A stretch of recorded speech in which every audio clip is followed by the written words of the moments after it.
Om Shanti. Good morning. आज के इस विशेष दिवस पर जो सचमुच हम ब्राह्मणों का यादगार दिवस है। ब्राह्मण सो देवता। वो लोग तो केवल श्री कृष्ण को झुला करके उसका जन्मदिन मना करके थोड़ा समय के लिए खुश होते हैं, लेकिन हम सबको मालूम है कि ये हमारा ही वो स्वरूप है। ब्रह्मा बाबा ने वो त्याग, तपस्या और सेवा की, जिसका ये स्वरूप फर्स्ट नंबर प्रिंस बना। और बाबा को सदैव वो नशा रहता था कि बच्चे कल मैं जा कर के ऐसा मिचनू बनूंगा। हम सबको वो नशा कि कल बाबा के साथ हम सब भी गोप गोपियों के स्वरूप में रास करेंगे। यहाँ ज्ञान के महावाक्य मुरली बाबा की बजती है और आत्मा रूपी गोपी डांस करती है। और वहाँ फिर हम प्रैक्टिकल में श्री कृष्ण के साथ में रास करेंगे। किस किस को श्री कृष्ण के साथ में रास करनी है?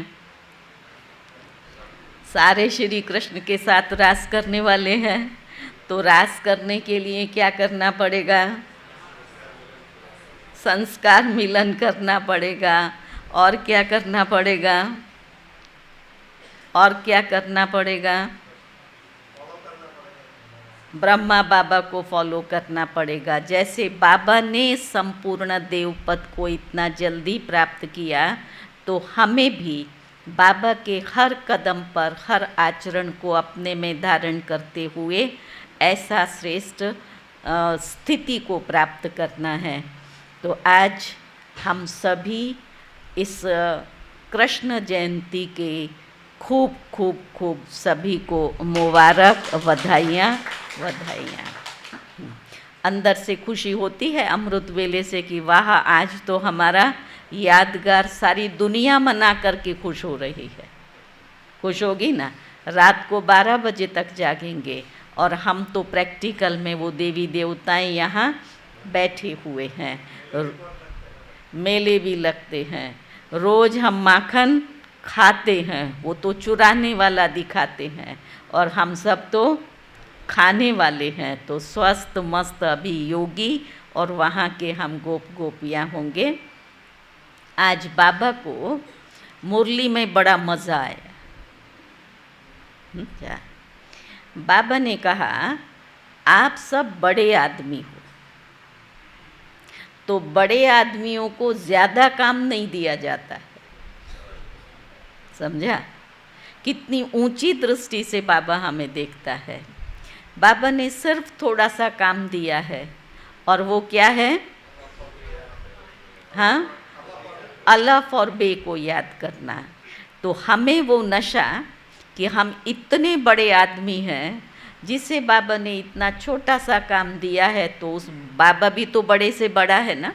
तो उस बड़े बाबा के इस छोटे कार्य को हमें जल्दी से जल्दी पूर्ण करना है। फिर आज बाबा ने कहा कि बाबा को तुम्हें पतित से पावन बनाने में बड़ा मज़ा आता है। क्या? तो मैं जब मुरली पढ़ रही थी तब मुझे इतना अच्छा लगा। ऐसे सीन इमर्ज हुआ जैसे लौकिक में खोया हुआ गंदा बच्चा जब माँ बाप को मिल जाता है, तो कितना प्यार से माँ उसको नहला धुला करके स्वच्छ बना करके तैयार करती है। फिर उसको देख करके खुश होती है कि कैसा तुम बन गया था, अभी देखो तुम कैसे बन गए हो। तो ऐसे ही बाबा को भी हम बच्चों को, क्या हम माया की धूल में मैले हो गए, उसे बाबा ने याद की यात्रा सिखा करके हर रोज़ लक्ष्य सौंप लगा करके अभी हमें कैसा बना दिया? स्वच्छ, एकदम पावन बनाया। तो बाबा को पावन बनाने में मज़ा आता है, तो हम सबको भी पावन बनने में मज़ा आता है। वाह बाबा, वाह अंदर से निकलता है। आपने तो कमाल कर दी। कभी सोच सकते थे कि हम ऐसे डबल सिरताज विश्व के महाराजन बन सकते हैं। बाबा ने ऐसा हमें बनाया है। तो हम सब भी दिल से बाबा को खूब खूब थैंक्स और शुक्रिया करते हैं और बाबा को कहते हैं, वाह बाबा वाह, आपने तो कमाल कर दिया। कहाँ इन काले कौड़ी जैसी आत्माओं को चमकते डायमंड बना दिया। इसलिए शुक्रिया बाबा, शुक्रिया। आज हम बाबा के 26 तारीख के महावाक्य सुनेंगे। मुरली का सार है, मीठे बच्चे, बड़ा बाबा तुम बड़े आदमियों को ज़्यादा मेहनत नहीं देते।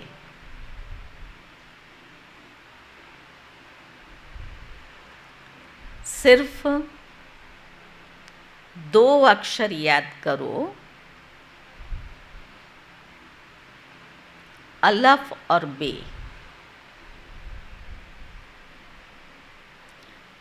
प्रश्न है,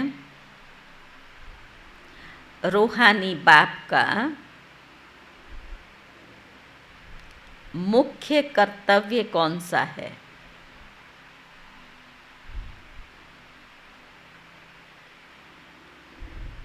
जिसमें ही बाप को मज़ा आता है।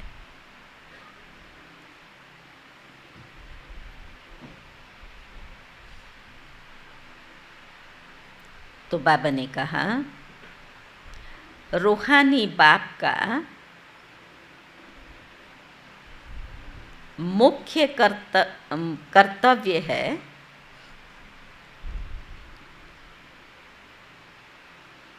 पतितों को पावन बनाना।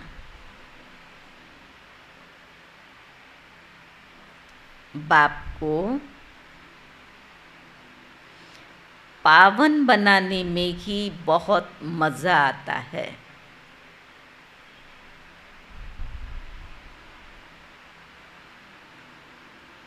बाप आते ही हैं बच्चों की सद्गति करने।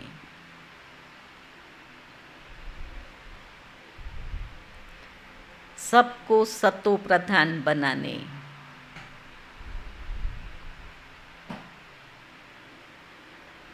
क्योंकि अब घर जाना है।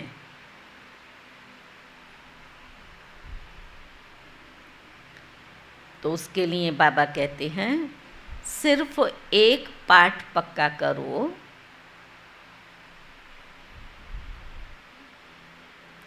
हम देह नहीं आत्मा हैं।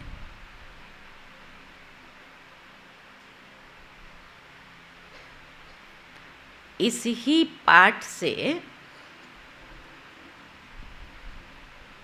बाप की याद रहेगी और पावन बनेंगे।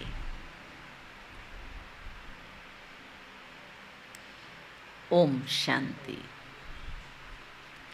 रूहानी बाप बैठ रूहानी बच्चों को समझाते हैं।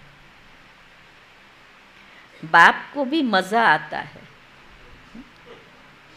तुम बच्चों को पवित्र बनाने में। वो नटखट बच्चा नहीं इधर दौड़ जाता है, उधर दौड़ जाता है, फिर माँ कान पकड़ती है, फिर उसको तैयार करती है।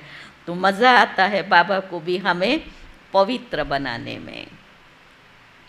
इसलिए कहते हैं, पतित पावन बाप को याद करो। सर्व का सद्गति दाता वो एक बाप ही है और कोई है नहीं। ये भी तुम अभी समझते हो कि अब घर जाना है ज़रूर। सबको पक्का है, अब घर जाना है ज़रूर। पुरुषार्थ ज़्यादा करने के लिए बाप कहते हैं, घर जाने से पहले सतो प्रधान बनना पड़ेगा ना। तो पुरुषार्थ ज़्यादा करने के लिए बाप कहते हैं, याद की यात्रा बहुत ज़रूरी है। याद से ही पावन बनेंगे। और फिर है पढ़ाई। पहले अलफ बाप को याद करो, पीछे बादशाही है जिसके लिए तुमको डायरेक्शन देते हैं। तुम जानते हो 84 जन्म हम कैसे लेते हैं। सतो प्रधान से तमो प्रधान बनते हैं। पहले तो आत्मा सतो प्रधान थी, फिर तमो प्रधान बनते हैं। सीढ़ी नीचे उतरना होता है। अब फिर सतो प्रधान बनना है। सतयुग है पावन दुनिया, वहाँ एक भी पतित नहीं। फिर बाबा कहते हैं कि सतयुग में ऐसी कोई भी बातें होती नहीं। मूल बात है ही पावन बनने की। अभी तो पवित्र बनो, तब ही नई दुनिया में आएंगे और राज्य करने के लायक बनेंगे। सबको पावन बनना ही है, क्योंकि वहाँ पतित कोई भी होते नहीं। जो अभी सतो प्रधान बनने का पुरुषार्थ करते हैं, वही फिर बाबा ने कहा वही पावन दुनिया के मालिक बनते हैं। यहाँ हमारा पावन बनने का पुरुषार्थ, वहाँ हम उस दुनिया के मालिक बनते हैं। फिर से बाबा कहता है मूल बात तो है ही एक। बाप को याद करने से सतो प्रधान बनना है। बाप कोई ज़्यादा मेहनत नहीं देते हैं, सिर्फ क्या कहता है, निरंतर मुझे याद करो, बाकी कोई मेहनत नहीं है। सहज है बाबा की याद। बाबा को याद करना सहज है या मुश्किल है? सहज है। जो सहज कहते हैं हाथ खड़ा करो। तो कंडीशन कैसे आई? मेहनत करेंगे तो सहज है, नहीं तो मुश्किल है। अच्छा, बाबा के डायरेक्शन और श्रीमत पर चलते हैं तब याद की यात्रा बहुत सहज है। लेकिन जहाँ श्रीमत में मनमत आती है, पुराने संस्कार इमर्ज होते हैं, तब हमें मेहनत लगती है। लेकिन फिर भी बाबा हमें वरदान और शक्ति दे करके मेहनत से मुक्त कर देते हैं। वो भी अनुभव है ना। तो बाबा ने कहा बाप कोई ज़्यादा मेहनत नहीं देते हैं, सिर्फ कहते हैं अपने को आत्मा समझो। बार बार कहते हैं पहले ये पाठ पक्का करो, हम देह नहीं, हम तो आत्मा है। और बाबा ब्रह्मा ने वही पहला पाठ सबसे पहले पक्का किया, इसलिए बाबा निरंतर याद में रह सका। तो बाबा ने कहा बस ये पाठ पक्का करो, हम देह नहीं आत्मा है। बस बड़े आदमी जास्ती नहीं पढ़ते हैं, 2 अक्षर में ही सुना देते हैं। बड़े आदमी को तकलीफ नहीं दी जाती है। सोचो तो अपने भाग्य को कौन कह रहा है आपको आप बड़े आदमी हो? वो दुनिया वाले कहते फलाना VIP। और जो सबसे ऊंचे से ऊंचा बाबा वो हमें कह रहा है कि आप सब बड़े आदमी हो। तो बाबा ने कहा तुम जानते हो सतो प्रधान से तमो प्रधान बनने में कितने जन्म लगे? सतो प्रधान से तमो प्रधान बनने में कितने जन्म लगे? कितने लगे? हाँ, तो बाबा ने कहा 63 जन्म नहीं कहेंगे। तमो प्रधान तो 84 जन्मों में बने ना, तो 84 जन्म लगे हैं। ये तो निश्चय है ना। हम सतो प्रधान थे, स्वर्गवासी, अर्थात सुख धाम के हम वासी थे। सुख धाम था, उसको ही आदि सनातन देवी देवता धर्म कहा जाता है। थे वो भी मनुष्य, सिर्फ दैवी गुण वाले थे। इस समय आसुरी गुण वाले मनुष्य हैं। ये तो शास्त्रों में लिख दिया है। कौन सी बात लिखी है? असुरों और देवताओं की युद्ध हुई। तो बाबा ने कहा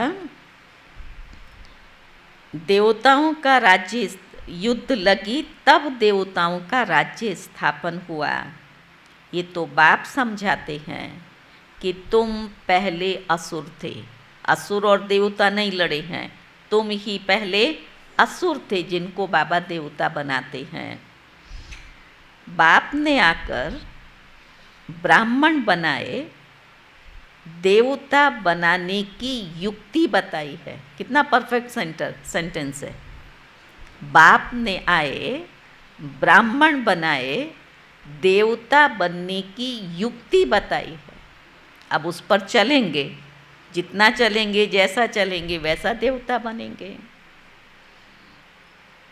बाकी असुरों और देवताओं की लड़ाई की कोई भी बात है नहीं। देवताओं के लिए कहा जाता है अहिंसा परमो धर्म।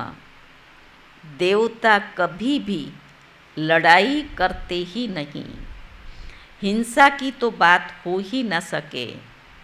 सतयुग में दैवी राज्य में लड़ाई कहाँ से आई? है ही दैवी राज्य, तो वहाँ लड़ाई कहाँ से आई? सतयुग के देवता यहाँ आकर असुरों से लड़ेंगे या असुर वहाँ के देवताओं के पास जाकर के लड़ेंगे? वो जो देवता और असुर की लड़ाई, तो कौन किसके पास जाएगा? देवताएं आएंगे असुरों से लड़ने या असुर देवताओं के पास जाएंगे? दोनों का समय अलग अलग है। बाबा ने कहा ये तो हो ही नहीं सकता, ना ये उनके पास जा सकते हैं ना वो इनके पास आ सकते हैं। ये है पुरानी दुनिया, वो है नई दुनिया, फिर लड़ाई कैसे हो सकती है? भक्ति मार्ग में तो मनुष्य जो सुनते हैं सो सत सत कहते रहते हैं, कोई की बुद्धि नहीं चलती, बिल्कुल ही पत्थर बुद्धि हैं। कलयुग में पत्थर बुद्धि और सतयुग में होते हैं पारस बुद्धि। राज्य है ही, सतयुग में राज्य है ही पारसनाथ का, यहाँ तो है नहीं। द्वापर के राजाएं भी अपवित्र थे, तो बाबा ने कहा उनको रतन जड़ित ताज था, लेकिन लाइट का ताज नहीं था, अर्थात पवित्रता नहीं थी। वहाँ तो फिर सतयुग में ले गए बाबा, वहाँ तो सब पवित्र थे। इसका मतलब ये नहीं है कि लाइट कोई ऊपर में ऐसे खड़ी रहती है। वो प्रतीक दिखाते हैं पीछे में जो सर्कल में है, तो कोई लाइट पीछे खड़ी नहीं रहती है। उनका आभा मंडल इतना अच्छा होता है, पवित्र वाइब्रेशंस होते हैं। नहीं, चित्र में ये पवित्रता की लाइट निशानी दिखाई है। डबल क्राउन दिखाते हैं ना, तो एक तरह रतन जड़ित, पीछे में प्यूरिटी का क्राउन दिखाया, तो वो निशानी दिखाई है। इस समय तुम भी पवित्र बनते हो। तो बाबा कहता है तुम्हारी लाइट कहाँ है? किसी के पीछे थोड़ी दिखाई है, हर एक का अपना अपना ऑरा है, हर एक का ऑरा है। तुम जानते हो बाप से योग रख पवित्र बनते हैं, वहाँ विकार का नाम नहीं। विकारी रावण राज्य ही खत्म हो जाता है। यहाँ रावण दिखाते हैं, ये सिद्ध करने के लिए कि अभी रावण राज्य है। रावण को हर वर्ष जलाते हैं, परंतु जलता ही नहीं है और ही बढ़ता जाता है। बाबा कहता है तुम उन पर विजय पाते हो, सारी दुनिया में उसका राज्य है। हम बाबा के वो महावीर बच्चे जो उस रावण पर विजय प्राप्त करते हैं, फिर ये रावण होगा नहीं।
झूठ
ओम शांति। तो बाबा ने कहा, तुम हो अहिंसक, तुम्हारी विजय योग बल से होती है। याद की यात्रा से तुम्हारे जन्म जन्मांतर के सब विकर्म विनाश हो जाते हैं। जन्म जन्मांतर अर्थात कब से? तो बाबा ने कहा विकर्म कब से शुरू होते हैं? द्वापर से। पहले पहले तो तुम आदि सनातन देवी देवता धर्म वाले ही आए हो। सूर्यवंशी फिर चंद्रवंशी में 2 कला कम हो जाती हैं, फिर आहिस्ते आहिस्ते कला कम होती है। अब मूल बात है बाप को याद कर सतो प्रधान बनने की। जो कल्प पहले सतो प्रधान बने थे वही अब भी बनेंगे, आते रहेंगे। नंबरवार होते हैं। ड्रामा अनुसार जब आएंगे तो भी नंबरवार ऐसे ही आएंगे, जाएंगे भी नंबरवार तो आएंगे भी ऐसे ही। आकर जन्म लेंगे। ड्रामा कितना विचित्र बना हुआ है। बाबा कहते हैं इसको जानने के लिए समझ जाइए। जैसे तुम नीचे उतरे हो वैसे ही तुमको चढ़ना है। नंबरवार ही पास होंगे, फिर नंबरवार नीचे आएंगे। तुम्हारे एम ऑब्जेक्ट है हाँ, सतो प्रधान बनने की। सब तो फुल पास नहीं होते, 100 मार्क्स से फिर कम होते जाते हैं।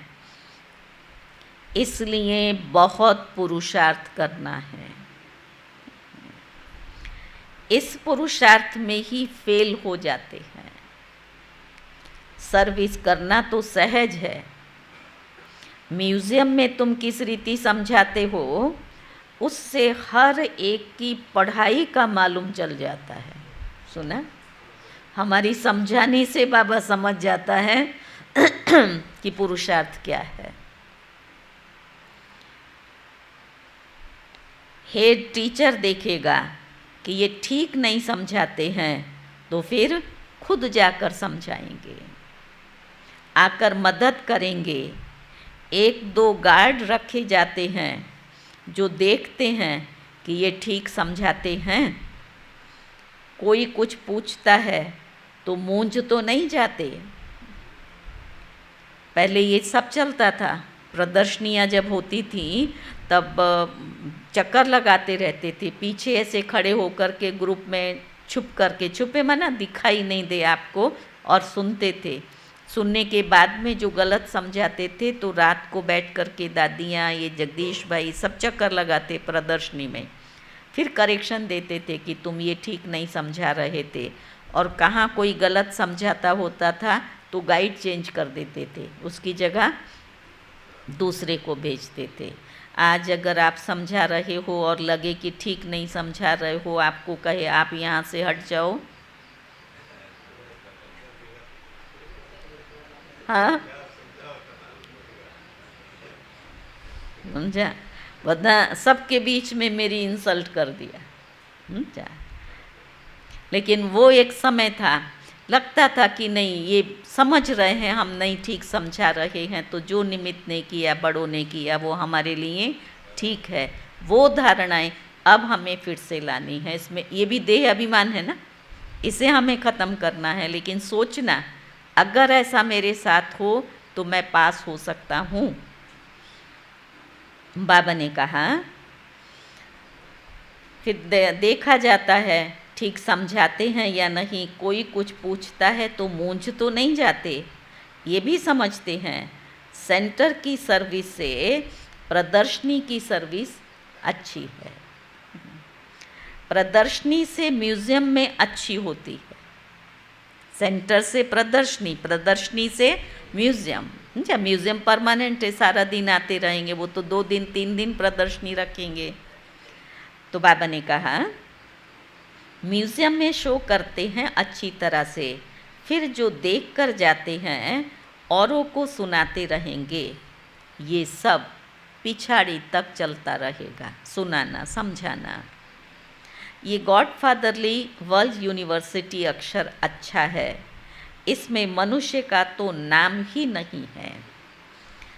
इनका उद्घाटन कौन करता है? कौन है बड़ा आदमी? तो बाबा ने कहा, बाप ने कहा है तुम बड़े आदमी से उद्घाटन कराते हो तो बड़े का नाम सुनकर बहुत लोग आते हैं। वो प्रदर्शनी या किसी भी सेंटर का उद्घाटन करते हैं तो किसी बड़े आदमी को बुलाते हैं। उसको बुलाने का कारण क्या है? उसके पीछे कि इतना बड़ा व्यक्ति आ रहा है तो और भी आते हैं। एक के पिछाड़ी ढेर आ जाएंगे, इसलिए बाबा ने दिल्ली में लिखा कि बड़े बड़े आदमियों की जो ओपिनियन है वो छपाओ। अपना एक ओपिनियन बुक छपा हुआ है। तो मनुष्य देखकर कहेंगे इनके पास इतने बड़े बड़े आदमी आते हैं। अभी तो ओपिनियन बुक की बात नहीं है, सारे ओपन हैं। हर स्टेज पर जहाँ देखो वहाँ बड़े बड़े लोग बैठे हुए हैं। संत हो, महामंडलेश्वर हो, राजनेता हो, अभिनेता हो, जो भी हो, सब बाबा की मंच पर। हर रोज़ आप देखो, न्यूज़ सुनो अपने मधुबन की, कहाँ ना कहाँ कोई ना कोई है ही है। तो बाबा ने कहा इसमें तो कोई जादू की बात नहीं है। इसलिए बाबा लिखते रहते हैं ओपिनियन का किताब बनाना चाहिए, यहाँ भी बांटना चाहिए। गाया जाता है झूठी माया, झूठी काया, झूठा सब संसार। इसमें सब आ जाते हैं। बहुत हैं जो कहते हैं ये रावण राज्य राक्षस राज्य है। पहले तो जिनका राज्य है उनको ख्याल आना चाहिए। कहते हैं हम पतितों को पावन बनाओ, तो पतित पने में सब कुछ आ गया। सब कहते हैं हे पतित पावन आओ। तो बाबा ने कहा ज़रूर पतित ठहरे ना। तुमने ये चित्र भी राइट बनाया है कि पतित पावन परम पिता परमात्मा है या नदी नाले। गंगा कहते हैं ना, तो बाबा ने आज कहा नदी नाले। अमृतसर में भी तालाब है, पानी सारा मैला हो जाता है, उसको भी वो लोग अमृत समझते हैं। बड़े बड़े राजे लोग अमृत समझ तालाब की सफाई करते हैं। चप्पल लाइन में लगाना, वहाँ पोछा लगाना, कितने बड़े बड़े लोग, हाँ, भाग्य समझते हैं, सेवा है। तो बाबा ने कहा इसलिए नाम ही रखा है अमृतसर। अब अमृत तो गंगा जी को भी कहते हैं। गंगा पानी इतना गंदा होता है जो बात मत पूछो। बाबा का इन नदियों आदि में स्नान किया हुआ है, बहुत गंदा पानी होता है। बाबा ने कहा फिर मिट्टी उठा करके शरीर को लगाते। भावना देखो, बाबा अनुभवी है ना। बाबा ने भी स्नान ये सब कुछ किए हुए है ना, अनुभवी रथ है ना। शरीर भी पुराना अनुभवी लिया है। इन जैसा अनुभवी कोई होगा नहीं। बड़े बड़े वायसराय, किंग्स आदि से भी मुलाकात करने का बाबा को अनुभव था। इतने बड़े बड़े लोगों से बाबा मिलता था। तो फिर दूसरा अनुभव बाबा सुनाता है, ज्वार बाजरी भी बेचने का अनुभव। बस 4-6 आना कमाया, खुश हो जाते थे बचपन में। तो बाबा ने कहा अब तो देखो कहाँ चले गए गावड़े का छोरा, और फिर क्या बन जाते हैं, है ना। कहाँ सत्यु का फर्स्ट प्रिंस, और इस जन्म में है क्या, गावड़े का छोरा। बाप भी कहते हैं मैं साधारण तन में आता हूँ, ये अपने जन्मों को नहीं जानते हैं। कैसे 84 जन्म ले पिछाड़ी में छोरा बना। वो बाप बैठ समझाते हैं, चरित्र ना श्री कृष्ण के हैं ना कंस के हैं, तो किसके हैं? मटकी फोड़ना आदि ये सब तो श्री कृष्ण के चरित्र हो नहीं सकते। श्री कृष्ण ने थोड़ी मटकी फोड़ी। किसने मटकी फोड़ी? मटकी किसने फोड़ी? ब्रह्मा बाबा ने। हमने नहीं फोड़ी, हम साथ में थे। मटकी कौन सी है? देवान की मटकी फोड़ी, तब तो माखन मिला ना। तो हम सब ने तोड़ी। कृष्ण के साथ में सारे ग्वाल बाल होते हैं ना, उसको चढ़ाते हैं, वो तोड़ता है, फिर माखन सब मिल करके खाते हैं। तो माखन चोर तो हम ही है ना, उस स्वरूप में थोड़े हैं, इसी स्वरूप में है। तो बाबा ने कहा, बाप देखो कितना सिंपल रीति से बताते हैं। मीठे मीठे बच्चों, उठते बैठते सिर्फ माँ में कम याद करो। आज बाबा सिर्फ कह करके, माना बहुत बड़ी मेहनत की बात नहीं है, थोड़े से शब्द, एक शब्द दिया याद करने के लिए, अब कहा सिर्फ मुझे याद करो। मैं ऊंचते ऊंच सभी आत्माओं का बाप हूँ। तुम जानते हो हम सब ब्रदर्स हैं, वो एक ही बाप है। हम सभी ब्रदर्स एक बाप को याद करते हैं। वो तो हे भगवान, हे ईश्वर कहते हैं, परंतु जानते कुछ भी नहीं। बाप ने अभी परिचय दिया है। ड्रामा के प्लान अनुसार इनको गीता का युग कहा जाता है, क्योंकि बाप आकर के ज्ञान सुनाते हैं। जिससे ऊंच बनते हो, आत्मा भी शरीर धारण कर फिर उवाच करती है। बाप को भी दिव्य अलौकिक कर्तव्य करना है, तो शरीर का आधार लेते हैं। आधा कल्प मनुष्य दुखी होते हैं, फिर बुलाते हैं। बाप कल्प में एक ही बार आते हैं, और तुम बार बार पार्ट बजाते हो। आदि सनातन देवी देवता धर्म वो फाउंडेशन अभी है नहीं। तो बाबा ने कहा, उन्हों के बाकी सिर्फ चित्र रह गए हैं, देवी देवताएं नहीं हैं, उन्हों के चित्र रह गए हैं। तो बाप भी कहते हैं, तुमको ये लक्ष्मी नारायण बनना है, ये एम ऑब्जेक्ट तुम्हारे सामने खड़ी है। ये है आदि सनातन देवी देवता धर्म। बाकी हिंदू धर्म कोई धर्म थोड़ा ही है। हिंदू तो देवताओं के आगे जाकर उनको नमन करते हैं। क्या हिंदू धर्म नहीं है? हिंदू खुद देवताओं के आगे जाकर के नमन करते हैं, महिमा गाते हैं। जो देवता थे वही फिर हिंदू बन गए, जो देवता थे वही फिर हिंदू बन गए। अर्थात धर्म भ्रष्ट कर्म भ्रष्ट हो गए। और सभी धर्म कायम हैं, ये देवता धर्म ही प्राय लोप है। आप ही पूज्य थे, फिर पुजारी बन देवताओं की पूजा करते हैं।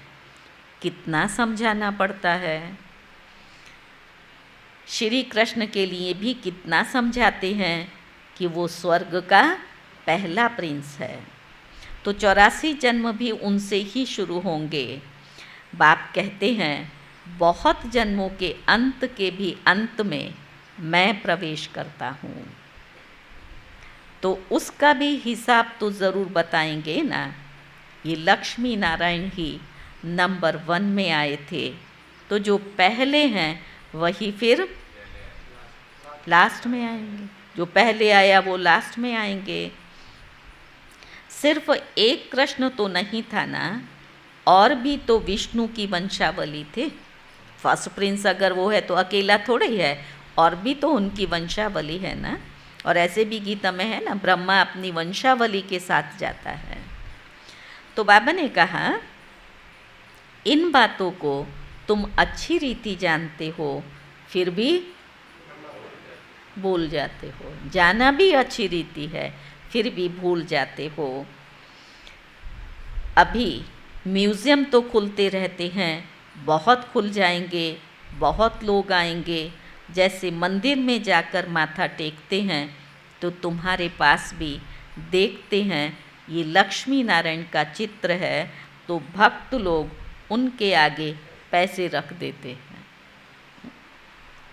तुम कहते हो यहाँ तो समझने की बात है, पैसे की दरकार नहीं है, ये चित्र पैसे रखने के लिए नहीं बनाए हैं। म्यूज़ियम में हम क्या करते हैं? समझाने के लिए, है ना। पैसे रखने की बात नहीं। अभी तुम शिव के मंदिर में जाओ तो बाबा कहता है पैसे रखेंगे क्या? तुम जाएंगे मंदिर में, किस लिए जाएंगे? समझाने के लिए। कौन कौन जाता है मंदिर में समझाने के लिए? एक, बाकी प्रदर्शनी होती है तब जाते हैं। हाँ, तो बाबा ने कहा तुम जाएंगे समझाने की एम से, क्योंकि तुम उनकी बायोग्राफी को जानते हो। कोई नहीं जानता है, हम जानते हैं। मंदिर तो बहुत हैं, मुख्य है शिव का मंदिर। वहाँ औरों की मूर्तियाँ क्यों रखते हैं? पैसे कमाने के लिए, और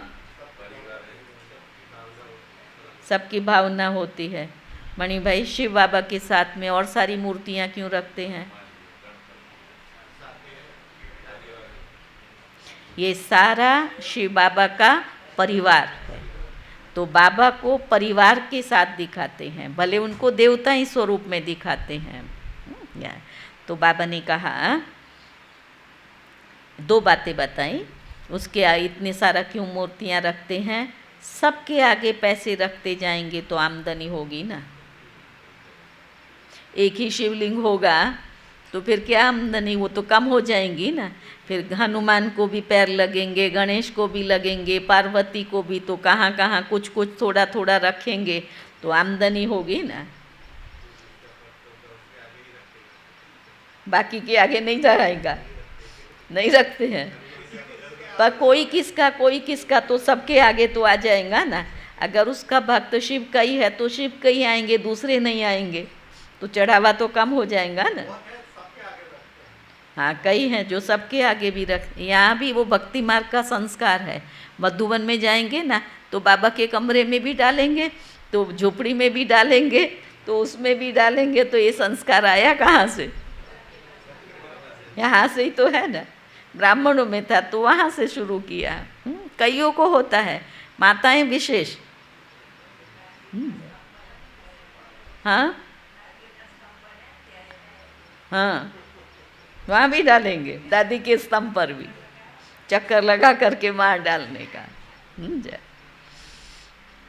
तो बाबा ने कहा सबके आगे पैसे रखते जाएंगे तो आमदनी होगी। तो वो शिव का मंदिर कहेंगे, वा शिव परिवार का मंदिर कहेंगे। बाबा बच्चों के साथ में आ गया ना, तो शिव परिवार, शिव का मंदिर नहीं, वो अकेला मंदिर होता है। शिव बाबा ने ये परिवार स्थापन किया है। सच्चा सच्चा परिवार तो तुम ब्राह्मणों का है खुशी? क्या शिव बाबा का परिवार तो ब्राह्मण है। बाबा ने कहा शिव बाबा का परिवार तो शालिग्राम है, आत्माएं आत्माएं हैं। फिर हम भाई बहन का परिवार बन जाते हैं। पहले पहले भाई थे, आत्मा आत्मा, भाई भाई थे। फिर बाप आते हैं, तब हम भाई बहन बनते हैं। सुना? आदि रचना कब रची? जब शिव बाबा आया। उसके पहले तो भाई बहन थे ही नहीं। आत्मा आत्मा भाई भाई कहते थे, भले उस स्वरूप में नहीं थे, लेकिन इतना ज्ञान था। बाबा के आने के बाद हम भाई बहन बनते हैं। फिर तुम सतयुग में आते हो, वहाँ परिवार और बड़ा होता है। वहाँ भी पहले आए सतयुग में, फिर बाबा ने कहा परिवार बड़ा होता जाता है, वहाँ भी शादी होती है तो परिवार और वृद्धि को पाता है। घर अर्थात शांति धाम में रहते हैं तो हम भाई और एक बाप, सुना, वहाँ ये परिवार दूसरे संबंध नहीं है, सब बाबा के साथ बैठे हैं, एक भाई और आत्माएं बच्चे भाई हैं। और सतयुग में धीरे धीरे धीरे वृद्धि होती जाती है। तो बाबा ने कहा फिर यहाँ प्रजापिता ब्रह्मा की संतान भाई बहन हैं और कोई नाता नहीं, क्योंकि अब हमारे जितने संबंध हैं वो सारे संबंध एक बाबा के साथ में हैं। इसलिए देहधारियों के साथ कोई हमारा नाता नहीं है। देह के संबंध में कितना है, भाई बहन। तो बाबा ने कहा फिर रावण राज्य में बहुत वृद्धि होती जाती है। बाप सब राज समझाते रहते हैं, फिर भी कहते हैं मीठे मीठे बच्चों, बाप को याद करो तो जन्म जन्मांतर के पापों का बोझा उतर जाएगा। पढ़ाई से पाप नहीं कटेंगे, समझा, हैं दोनों ज़रूरी। उससे राजाई मिलेगी, इससे पाप कटेंगे, तो पढ़ाई से पाप नहीं कटेंगे, बाप की याद ही मुख्य है। अच्छा, मीठे मीठे सिकी लदे बच्चों प्रति माता पिता बाप दादा का याद प्यार और गुड मॉर्निंग। रूहानी बाप की रूहानी बच्चों को नमस्ते। हम रूहानी बच्चों की रूहानी बाप को नमस्ते नमस्ते। धारणा की पहली पॉइंट है, फुल मार्क्स में पास होने के लिए अपनी बुद्धि को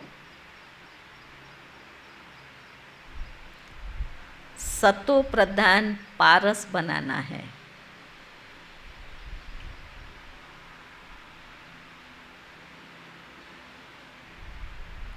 मोटी बुद्धि से महीन बुद्धि बन ड्रामा के विचित्र राज को समझना है।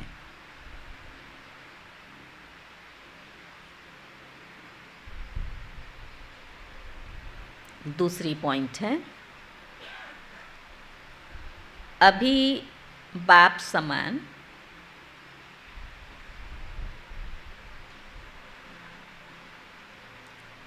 दिव्य और अलौकिक कर्म करने हैं।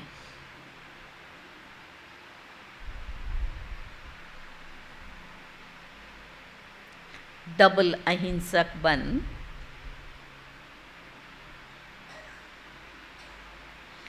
योग बल से अपने विकर्म विनाश करने हैं।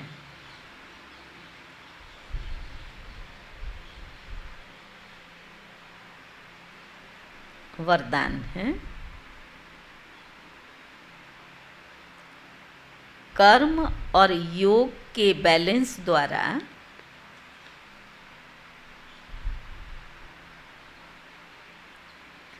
ब्लेसिंग का अनुभव करने वाले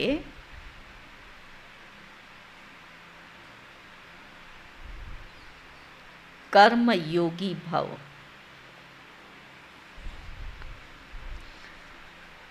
कर्म योगी अर्थात हर कर्म योगी युक्त हो, उसको कर्म योगी कहेंगे। कर्म योगी आत्मा सदा ही कर्म और योग का साथ अर्थात बैलेंस रखने वाली होगी। क्या कर्म में भूल जाता है ना बाबा, लेकिन बाबा ने कहा वो बैलेंस रखने वाली होगी। कर्म और योग का बैलेंस होने से हर कर्म में बाप की ब्लेसिंग मिलती है। लेकिन जिसके भी संबंध संपर्क में आते हैं उनसे भी दुआएं मिलती हैं, डबल प्राप्ति। बाबा की ब्लेसिंग है और जिनके संबंध संपर्क में आए उनकी दुआएं मिलती हैं। कोई अच्छा काम करता है तो दिल से उसके लिए दुआएं निकलती हैं कि बहुत अच्छा है। ये अंदर से निकलना, ये दुआ जमा होना हुआ है। बहुत अच्छा मानना ही दुआएं हैं। स्वरूप बताया दुआएं कैसे जमा होंगी। अगर हम उस रीति से कार्य करते हैं बैलेंस रखते हुए और सामने वाला ये महसूस करता है ये बहुत अच्छा है, तो यही दुआएं हैं। स्लोगन है, सेकंड में संकल्पों को स्टॉप करने का अभ्यास ही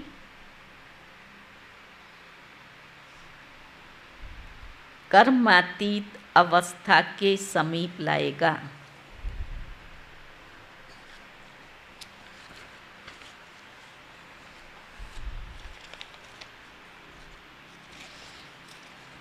आज का सम्मान है, मैं रूहानी चित्रकार हूँ।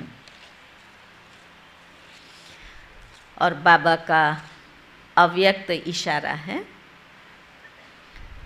ब्राह्मण आत्मा अर्थात हर कर्म में बाप दादा को प्रत्यक्ष करने वाली। अपनी डेफिनेशन ये सुनी, ब्राह्मण आत्मा अर्थात हर कर्म में बाप दादा को प्रत्यक्ष करने वाली। कर्म की कलम से हर आत्मा के दिल पर, कितनी गहरी बात बाबा बता रहा है, कर्म की कलम से हर आत्मा के दिल पर, बुद्धि पर बाप का चित्र व स्वरूप खींचने वाले रूहानी चित्रकार हो।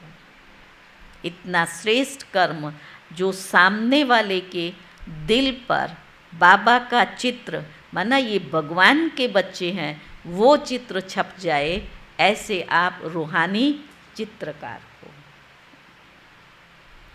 अभी ब्रह्मा बाप की आप बच्चों के प्रति यही एक आशा है कि हर बच्चा अपने कर्मों के दर्पण द्वारा बाप का साक्षात्कार कराए, अर्थात